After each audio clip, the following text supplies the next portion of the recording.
The sight and sound. We are the sight and sound, Governor Huckabee of Right. 97.1 FM Talking. We're also the antidote of the St. Louis Post-Dispatch. I have to tell you that. In all honesty. Today, Senator McCain was in town at Newtown and St. Charles, and he talked about another Joe. This time it was Joe Biden. This time it was Joe Biden's commentary about the Obama administration, if it becomes that, being tested for the first time.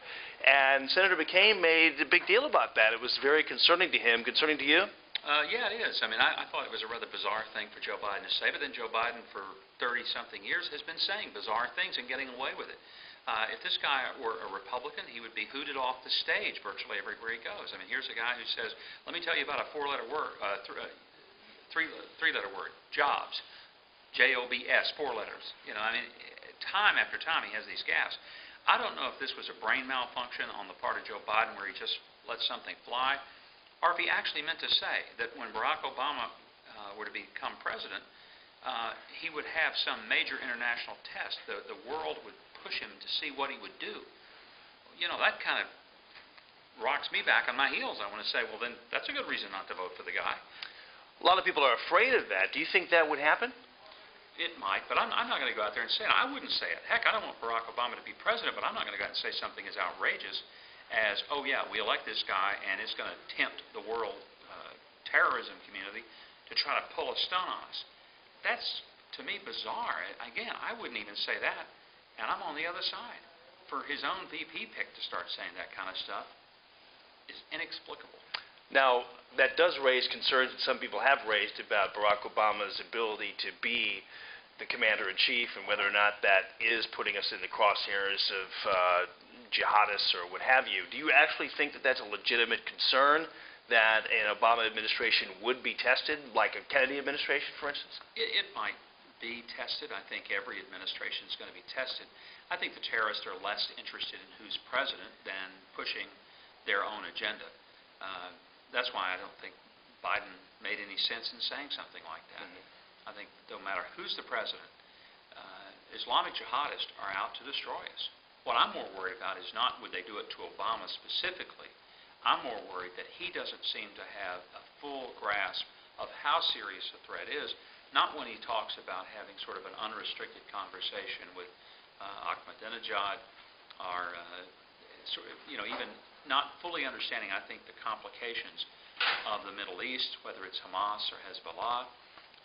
I've been in the Middle East repeatedly, to Israel 9 times. I've been to Egypt several times, to Jordan. I've been to Syria. I've been to Lebanon, and I've been to virtually every country in that region, to Kuwait, to Afghanistan, to Iraq.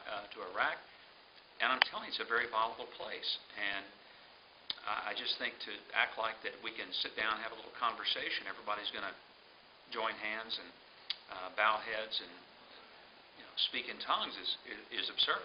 John McCain also brought up this specter of socialism in the country and described the Obama economy, economic principles as just that. And we're at a weird time right now in this country where you say we're on the verge of socialism, and a lot of Americans say, well, and the problem with that is what again? Well, the problem with it is that it destroys the foundation of our economic system, which is capitalism. And capitalism says that you should go out and work, and the benefit of your work should come to you. Then you get to choose what to do with it. You might want to create a bigger business and hire people and create jobs, but then it's yours. You own the land that your feet stand on. You get to own the house that you live in. You work really hard, make some good decisions. It's your children who will benefit from that. You're not going to be working real hard, turning around and giving off those things which you have earned to people that didn't earn it, who sat instead watching you work and saying, boy, look at that guy work so hard. I mean, that's what gives us strength. It does concern me. And again, I want to be very careful because I think when people hear the word socialist or socialism, they think large ass as if we're trying to accuse somebody of a political party. That's not it. That's not the issue. Barack Obama is not a socialist in terms of his affiliation with a party.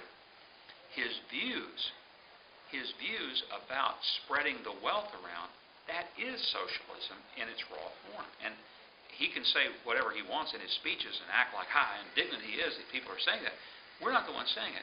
When you start saying, I'm going to take something from you that you've earned and worked for, and I'm going to give it to this guy over here, because I think personally, not what you think, not what he thinks, I'm stepping in the middle of the transaction. This is no longer a matter where this guy wants to charitably give to this one.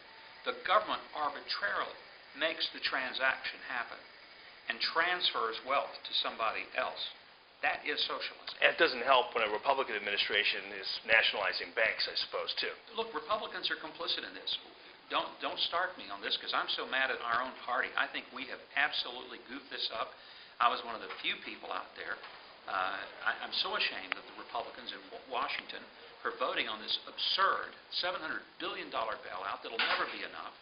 And I couldn't believe that Republicans were doing this. I'm thinking, why would anyone invest in the private sector if you think the government's going to step in and nationalize it? It'd be like going down to Venezuela and saying, I'd like to buy an oil field about the same time Hugo Chavez is thinking about nationalizing your investment. How stupid was that? It was the dumbest thing our government's done in a long time. And quickly reconfirming the power of the human spirit. I mean, we wait for politicians to change abortion laws.